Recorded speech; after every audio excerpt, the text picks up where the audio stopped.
Bonjour à tous, bienvenue sur cette chaîne où je partage des résumés de livres. Aujourd'hui, nous allons parler du premier livre que je souhaite vous présenter, Le Magasin des Suicides. Sans plus attendre, commençons.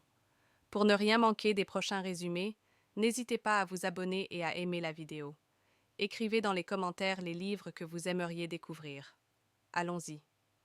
Dans un monde empreint de morosité et de désespoir, où renoncer à la vie semble être une fin inéluctable, la mort n'est plus une chose à craindre, mais plutôt une délivrance. Les gens, accablés par les difficultés, les déceptions et les souffrances, considèrent le suicide comme une solution presque naturelle. Dans cet environnement, une famille tient depuis des générations un magasin qui vend des articles pour se suicider. Cette boutique offre aux clients désespérés tout le nécessaire pour leur dernier voyage. Les clients, déterminés, franchissent le seuil du magasin pour choisir la méthode de suicide la plus appropriée, avec l'aide des propriétaires. Les étagères sont garnies de poisons soigneusement préparés, de lames de rasoir aiguisées, de cordes solides, de pistolets et même de kits de suicide personnalisés selon les préférences des clients.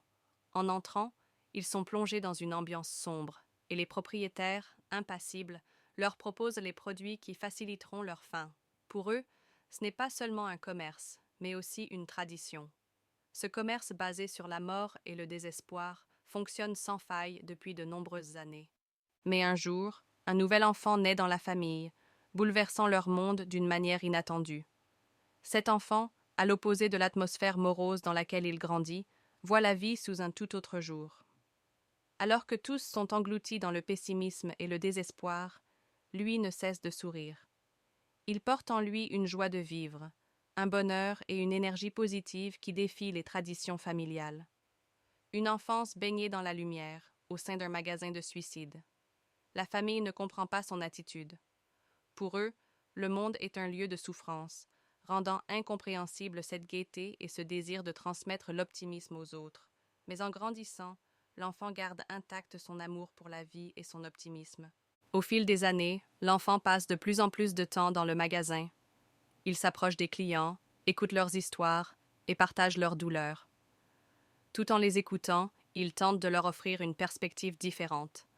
Il leur montre que le suicide n'est pas la seule issue et que la vie, malgré tout, recèle de petites joies. Au départ, les clients ne prennent pas ces paroles au sérieux. Pour ces âmes en peine, l'espoir semble une illusion. Mais l'enfant, avec sa sincérité et sa bienveillance, finit par les toucher. Quelques-uns, d'abord réticents, renoncent finalement à leur sombre projet. Peu à peu, leur nombre augmente. L'atmosphère du magasin change alors progressivement.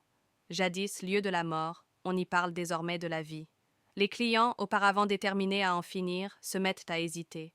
Les paroles de l'enfant sèment le doute en eux. Lorsque la famille prend conscience de ce changement, elle ressent une profonde inquiétude. Les affaires commencent à décliner. Le nombre de clients diminue. Avant, chaque visiteur repartait avec un article mortel.